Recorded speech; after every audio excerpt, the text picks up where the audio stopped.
Dios te bendiga. Esta es la pastora Priscila Torres Luzunaris de la Iglesia de Dios Pentecostal Movimiento Internacional, ubicada en el sector Emajagua, en Maunabo, Puerto Rico. Hoy tendremos nuestra escuela bíblica virtual bajo el tema Sed santo en toda manera de vivir.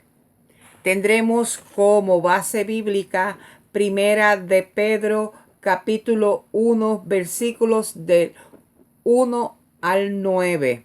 Te invito a que puedas buscar tu Biblia y una libreta de anotaciones. Ahora procederemos a nuestra oración de inicio. Señor y Padre Celestial, venimos delante de tu divina presencia, reconociendo que tú eres el Dios que nos ha brindado vivir este día bajo tu cuidado y tu protección. Oh Dios, gracias, porque nos das este momento de poder ir ante tu palabra para poderla estudiar y escudriñarla. Te pedimos, Señor, que la misma sea de provecho para nuestra vida y para que todos seamos edificados en la fe de Jesucristo. Mira aquellos de mis hermanos o amigos que puedan estar atravesando alguna dificultad, que sea tu Espíritu Santo guiando y proveyendo aquello que es necesario para su vida. Nosotros te conocemos como un Dios vivo, un Dios que está atento al clamor que aquellos hacen a ti. Tú eres el que nos das vida. Tú eres el que nos provees este pan espiritual de tu palabra, por lo cual damos a ti la gloria y la honra. Gracias, Señor, en el nombre de Jesús. Amén, amén. Ahora vamos a proceder a dar lectura a la porción de la palabra del Señor, donde estaremos basando nuestro estudio bíblico. Como dijimos, el mismo estará basado en Primera de Pedro, capítulo 1, versículos del 1 al 9.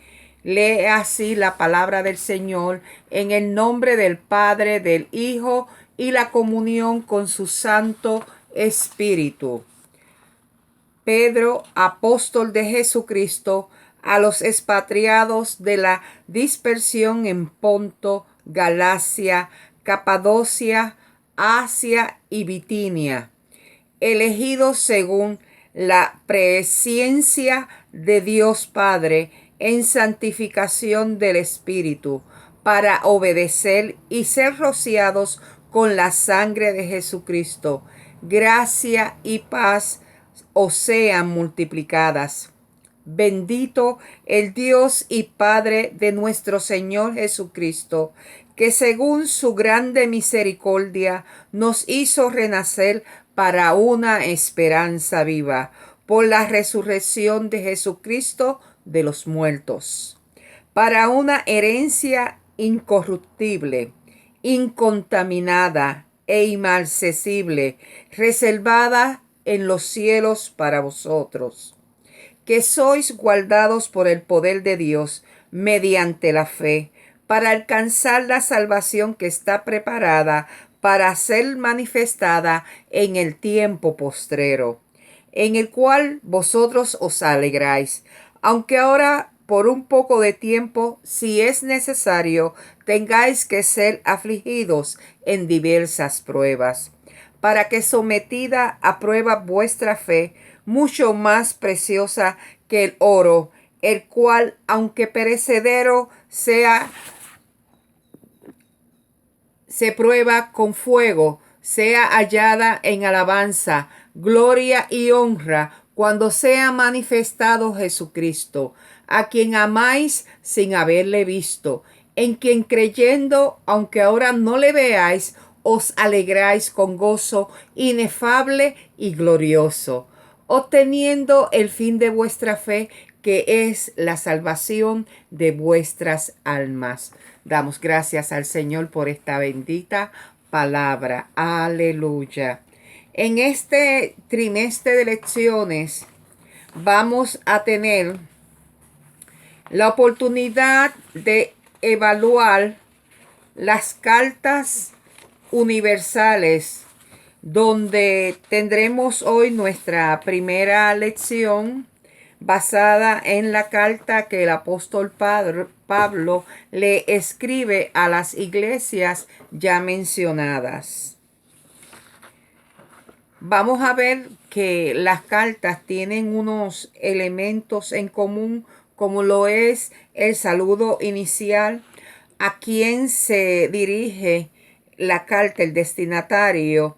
Y vamos a ver que estos saludos casi siempre tienen la identificación del autor de la carta, y este se denomina siervo de Jesucristo y apóstol de Jesucristo. También tenemos que las epístolas o cartas eran dirigidas a una población en particular, pero hoy en día nosotros las estamos utilizando para nuestra edificación, porque servimos a Cristo, y esto fue dado para la iglesia por medio del Espíritu Santo, utilizando a estos escritores. Vamos ahora a tener nuestra escuela bíblica, comenzando con el análisis de esta carta, que fue escrita por el apóstol Pedro, uno de los discípulos de Jesús durante el ministerio terrenal de este. Tenemos en Pedro uno de los hombres que perteneció al círculo más cercano o íntimo de nuestro Señor Jesucristo. Él vio cómo eran las enseñanzas de Jesús, sus milagros, y participó con otros dos discípulos a veces en unos eventos que los otros no fueron testigos. Por lo tanto, tenemos en Pedro un hombre que se convirtió en el líder de la iglesia primitiva, dada la experiencia que éste manifestaba. Luego de Jesús haber ascendido al cielo, tenemos en Pedro el primer discípulo que se da a la tarea de predicar las buenas nuevas de salvación al pueblo judío, comenzando el día de Pentecostés en Jerusalén. Esto él lo hizo porque se encontraba investido del poder del Espíritu Santo, que descendió sobre el grupo de 120 que esperaban la promesa dada por Jesús, y se fueron a orar a lo que se conoce el aposento alto. Allí recibieron el poder del Espíritu Santo, y Pedro salió hacia afuera del lugar cuando la multitud rodeó el lugar por la manifestación que estaban viendo. El mensaje que Pedro dio ese día llevó a los pies de Cristo a 3,000 almas. Luego, el libro de Hechos nos registra también que en su segundo mensaje, el apóstol Pedro ganó 5,000 almas, cerca de 5,000 almas para el reino de los cielos.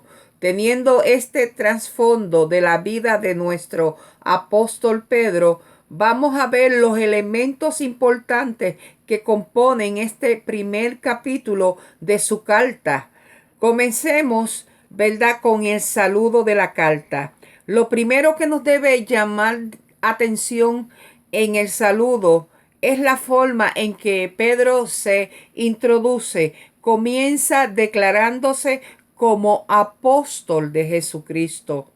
Esto nos enseña mucho sobre el concepto que este hombre de Dios tenía de la misión que Dios le había encomendado. Tenemos que él estaba claro que su misión era la expansión del mensaje dado por Jesucristo. Pedro prosigue a mencionar a quienes les estaba dirigiendo esta carta. Ya hemos mencionado, ¿verdad?, en la lectura, que fueron a las iglesias de Ponto, Galacia, Capadocia, Bitinia y Asia. Estos eran judíos que vivían fuera de Palestina y la iglesia estaba compuesta tanto de judíos como de gentiles. En relación a la mención de Asia Menor, tenemos que aclarar que no se trata del continente que hoy está identificado de esa forma, sino de otras provincias que Roma tenía y son lo que actualmente se conoce como Turquía. Estos destinatarios son llamados elegidos según la presciencia de Dios. ¿Qué significa esta frase? Aquí los elegidos primeramente se está mencionando en alusión directa a que estos viven como extranjeros, forasteros o refugiados, o sea que se conoce como la diáspora del pueblo judío. También esta frase tiene una implicación más profunda y espiritual al considerar que se ha dado por el apóstol Pedro llamar la presciencia o el anticipado conocimiento de Dios. ¿Qué significa esto de presciencia de Dios? Este es uno de los atributos de Dios, la omnisciencia o el anticipado conocimiento de Dios sobre todas las cosas. El segundo punto que vamos a tener en cuenta para entender lo que significa esta expresión de ser elegido es cuál es el propósito de la elección. Para ello tenemos que considerar el libro de Génesis, donde se nos habla de la caída del ser humano por haber desobedecido a Dios, estando éste en el huerto del Edén en un estado perfecto, en un estado de santidad. La caída del hombre lleva a que su estado de santidad cambie y entonces tenemos que el hombre al pecar, la tendencia que sigue es de que sus pensamientos van dirigidos hacia el mal. Y eso usted lo ve cuando se da el asesinato del primer ser humano. Eran ambos hermanos, Caín y Abel, y uno de ellos mató al otro. Y tenemos que así se fue dando la situación, pero en medio de lo que parece pérdida, Dios da esperanza. Él hizo una promesa desde Génesis de redención y luego a través del Antiguo Testamento vamos a ir encontrando profetas de Dios, mensajeros de Dios que fueron dando la profecía acerca de la venida de este Redentor que nosotros conocemos como Jesús. La llegada de Jesús a este mundo no fue una casualidad, sino el cumplimiento del plan de redención de nuestro Dios, donde Él había prometido que el pecado del hombre sería quitado por medio del derramamiento de sangre. Aleluya. Cuando nosotros vemos esta historia que comienza en el Génesis, vamos a ver que ante la presencia de Dios, el ser humano está calificado como pecador a causa de su conducta pecaminosa y de la tendencia hacia el mal. Por lo tanto, no puede ser heredero del reino de Dios ni estar en presencia de Dios bajo su estado pecaminoso. Para eso tiene que ocurrir una redención. Esto entonces nos lleva a Romanos 3:23, donde nos trae que por cuanto todos pecaron y están destituidos de la gloria de Dios. ¿Qué es esto de la gloria de Dios? La explicación más sencilla que yo te puedo dar es la tenencia de la presencia de Dios en nuestra vida, el libre acceso a esa presencia. Para ser verdaderamente hijos de Dios, tenemos que ir también a Primera de Juan, capítulo 3, versículos del 1 al 3, que te invito a que leas completamente estos 3 versículos luego, donde nos dice el versículo 1, mirad cuál amor nos ha dado el Padre, que seamos llamados hijos de Dios. Y también el versículo 2 continúa diciendo, ahora somos hijos de Dios. Ese ahora somos hijos de Dios está expresado así porque el apóstol está dirigiéndose a aquellos que ya han aceptado a Jesucristo como su Salvador. Tenemos en el versículo 3 de Primera de Juan capítulo 3 que se nos dice, y todo aquel que tiene esta esperanza en Él, entiéndase, en Jesucristo, se purifica a sí mismo, así como Él es puro. Este capítulo de el apóstol Juan nos trae cómo este apóstol se maravilla del amor de Dios y de sus efectos con relación a la transformación de vidas. Tenemos que el ser humano que se acerca a Cristo tiene como meta la salvación de su alma. Cuando hablamos de Jesús como Salvador del mundo, tenemos que considerar que su advenimiento, como ya dije, no fue una casualidad, que este fue profetizado por hombres de Dios que a través de su mensaje hablaron de un ser que estaría sin pecado delante de Dios y que daría su vida en sacrificio o rescate de la raza humana.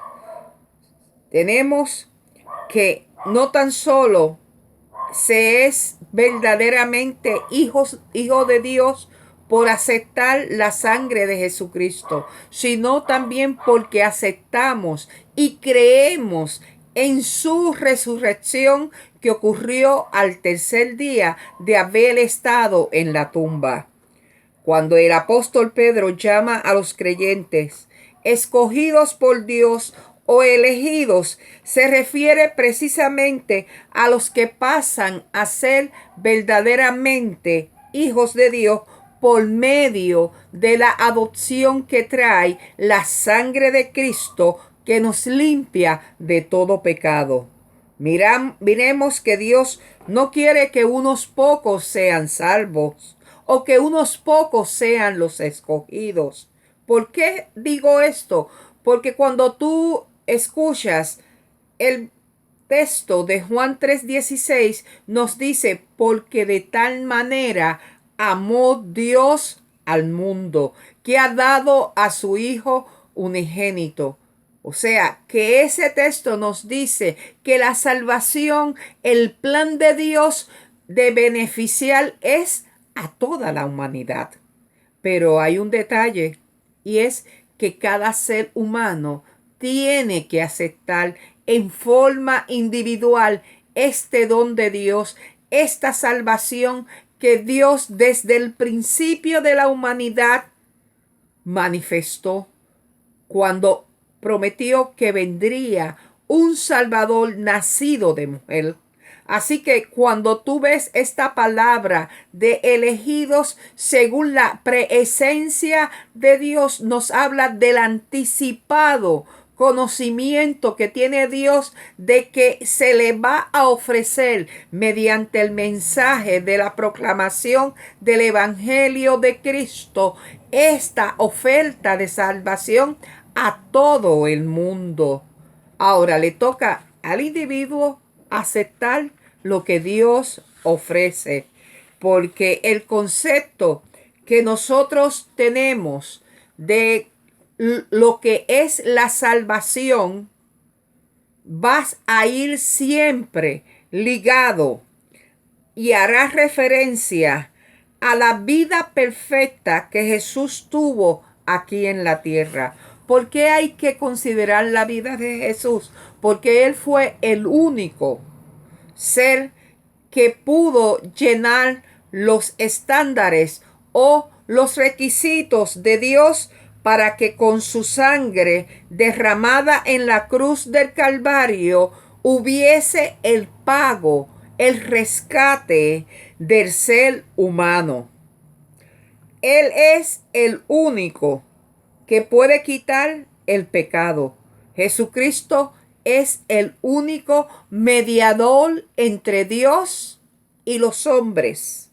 Ningún otro nombre ha sido dado a los hombres en el cual podamos ser salvos. Cuando el individuo toma una decisión de aceptación con respecto a la muerte y la resurrección de Cristo, entonces se puede decir que pertenece a Cristo, que Él ha tomado una decisión de redención de su alma, pero también tiene un llamado a una nueva vida mediante lo que se conoce como la santificación, que será un proceso que estará obrando el Espíritu Santo en cada individuo. La santificación como proceso comienza con la aceptación de la sangre de Cristo. Esto implica que se recibe la gracia de Dios que trae paz al corazón de la persona. El proceso de santificación va a durar toda la vida del individuo hasta que se muera o que venga Cristo a buscar a su iglesia. La Biblia nos dice que somos considerados por Dios salvos y santos porque se ha aceptado el mensaje de salvación y se procura vivir una vida de santidad ante la presencia del Señor. Este proceso de santificación que comienza con la adquisición de la gracia y la paz de Dios viene a ser un don de Dios para el ser humano. Aleluya. Donde la persona al aceptar este ofrecimiento de salvación se compromete a vivir bajo el señorío de Dios mediante la obediencia a la palabra de Dios. O sea, la santificación no es un proceso que da el hombre, sino que es un proceso que viene por la intervención del Espíritu Santo a la vida de la persona.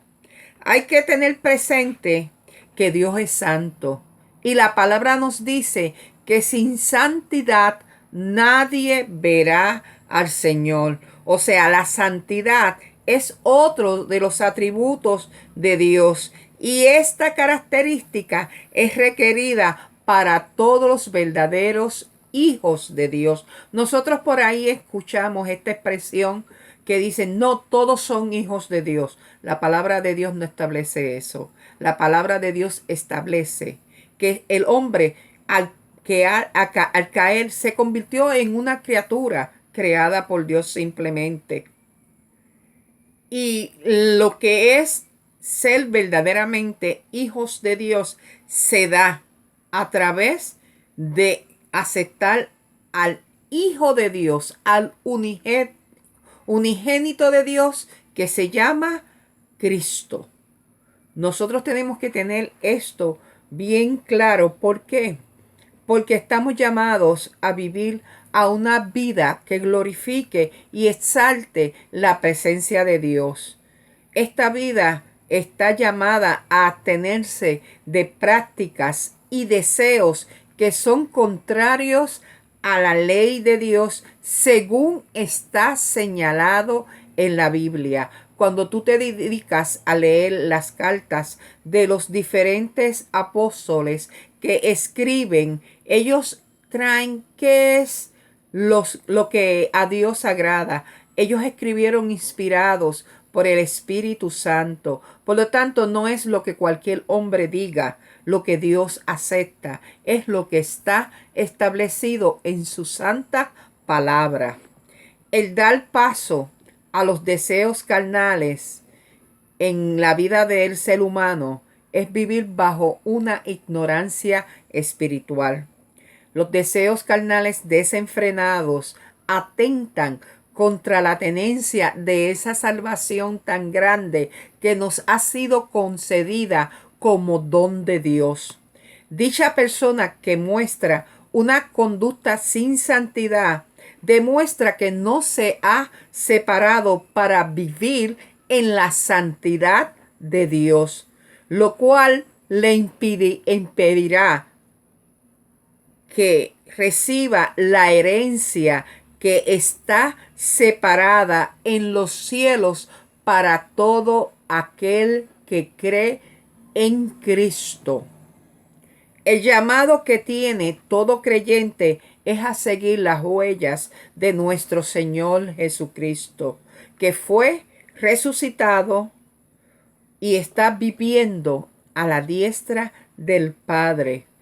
Esto es que el estilo de vida que se va a estar llevando en el tiempo de nuestra peregrinación aquí en esta tierra tiene que tener la aprobación de Dios.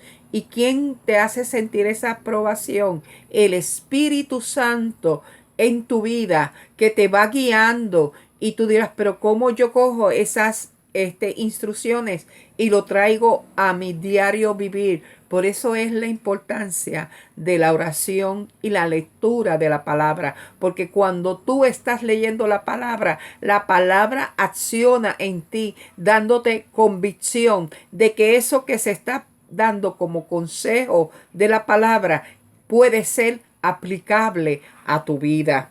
Tenemos que el llamado que todo creyente tiene es a vivir una vida en santidad que demuestre que ha tenido una transformación, porque el que viene a Cristo, nueva criatura es. Las cosas viejas pasaron y he aquí, dice la palabra del Señor, son hechas nuevas.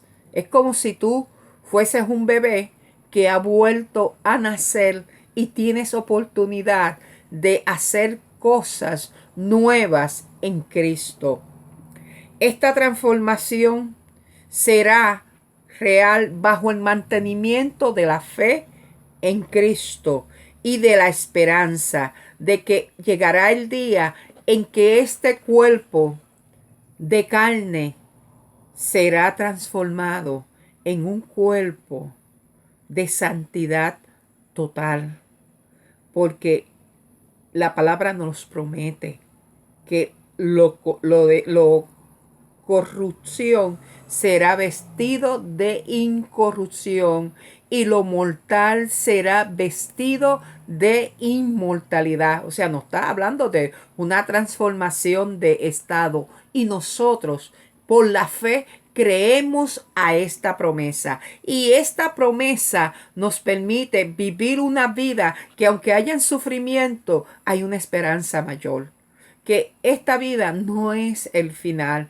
hay una eternidad que nos espera. Por lo tanto, esta vida es una antesala que yo debo procurar de vivir conforme a la ley de Dios. Por eso llamamos que es un proceso de santidad el que vamos viviendo, porque todos los días tú y yo nos enfrentamos a nuevos retos que no sabemos cuáles van a ser, pero sí comenzamos nuestro día pidiéndole al Señor que nos guíe a honrarle en el día que nos toca vivir. ¿Por qué? Porque queremos con nuestra vida glorificar a nuestro Señor y Redentor Jesucristo. La herencia o esperanza que todo creyente tiene va a ser otorgada por el mismo Cristo que nos ha rescatado en aquel gran día donde todas las cosas van a pasar y serán hechas nuevas para todos los que han esperado esta redención total. Porque tú y yo ahora mismo estamos siendo santificados por este Espíritu Santo, pero llegará el día donde ese proceso que comenzó en una fecha tal va a tener una fecha de terminación, porque estaremos en presencia de Cristo, donde seremos aprobados y se nos dirá: buen siervo fiel, en lo poco has sido fiel, en lo mucho te pondré, entra en el gozo de tu Señor. Hasta aquí, ¿verdad?, el estudio bíblico que hemos tenido en esta noche, deseando y esperando que el mismo haya sido de edificación para tu alma. Te pido ahora que me acompañes en esta oración final. Señor y Padre Celestial, te damos gracias por tu amor infinito, porque por tu bondad hemos sido hechos verdaderamente hijos de Dios. Que podamos atesorar este don de salvación que tú nos has dado, procurando vivir una vida que te glorifique y te exalte a ti.